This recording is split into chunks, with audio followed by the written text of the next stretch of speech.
Já parou para pensar que toda obra de arte, não importa o quão complexa ela pareça, na verdade é construída a partir de peças super simples? É como se fosse um alfabeto visual. E a ideia é que, quando se aprende as letras, dá para contar qualquer história. Então, vamos desvendar isso juntos? Olha, quando a gente vê uma imagem assim, a primeira pergunta é: tá, mas como se chega nesse resultado? Como é que um artista pega umas linhas soltas e transforma em algo que parece ter peso, que parece ter vida? Parece um bicho de 7 cabeças. Mas o grande segredo é saber desmontar as coisas. É exatamente isso. A chave de tudo é quebrar o mundo em seus componentes mais básicos. A jornada para criar qualquer imagem, por mais incrível que seja, sempre vai começar com o elemento mais simples de todos, a linha.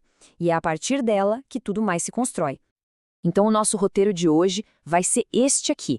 A gente começa com o tal do alfabeto visual, depois parte para os blocos de construção, aprende a dar vida com luz, se aventura na construção da figura humana e, por fim, vê como organizar tudo isso para contar uma história. Bom, nessa primeira parte, a gente vai aprender o beabá. E não se trata de decorar regras chatas, não. A ideia é aprender uma nova linguagem. É sobre começar a enxergar o mundo não como um monte de objetos complicados, mas como um conjunto de elementos bem simples que qualquer um pode entender e desenhar. E a primeira letra desse nosso alfabeto, claro, é a linha.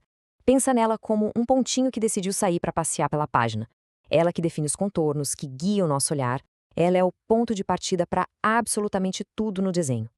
Logo depois das linhas, a gente tem as formas. E aqui está o grande pulo do gato dos artistas: simplificar a realidade. Uma cabeça vira um círculo, um prédio, um monte de quadrados e retângulos. Enxergar o mundo através dessas formas geométricas básicas é o primeiro grande passo para conseguir desenhar qualquer coisa.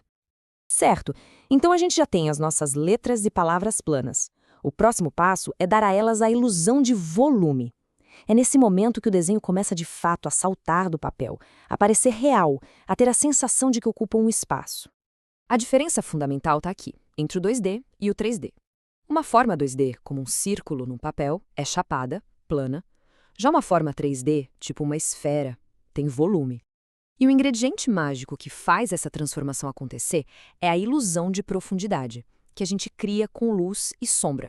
E esse exemplo aqui ilustra isso perfeitamente.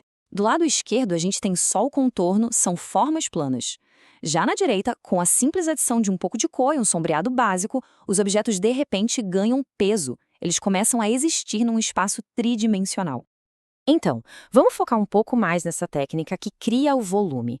Entender como a luz se comporta em um objeto é a chave para fazer qualquer desenho parecer realista de verdade. E pode parecer complexo, mas a gente consegue quebrar isso em partes bem fáceis de entender. Basicamente, todo sombreamento pode ser dividido nesses 5 elementos. A gente tem o ponto de luz, que é o brilho máximo, aí vem o meio tom, a sombra própria do objeto, a luz refletida que bate de volta nele e, por fim, a sombra que ele projeta na superfície. Quando se começa a identificar essas 5 áreas, sombrear deixa de ser um mistério e vira um processo bem lógico. E agora, chegou a hora de aplicar tudo isso que a gente viu num dos temas mais desafiadores, mas também um dos mais gratificantes, a figura humana. A boa notícia é que os mesmos princípios de construção, de formas e de luz valem aqui também. Olha, o segredo para desenhar pessoas não é ficar decorando cada músculo do corpo como se fosse uma prova de anatomia. A ideia é pensar em construção. É usar aquelas formas 3D simples que a gente já conhece para montar o corpo, focando primeiro no movimento, na pose, no equilíbrio geral da figura. E aqui está a simplificação que muda o jogo. O corpo inteiro pode ser resumido a 3 grandes blocos: a cabeça, que é tipo uma esfera, o tórax, que a gente pode pensar como uma caixa, e a pelvis como outra caixa. E por que justamente essas 3? Porque elas são a estrutura principal do corpo. São elas que definem o equilíbrio e o gesto, ou seja, a linha de ação, a fluidez do movimento. Se a gente consegue conectar bem esses 3 blocos, a gente consegue construir qualquer pose de maneira sólida. E essa citação do Delacroix resume tudo perfeitamente.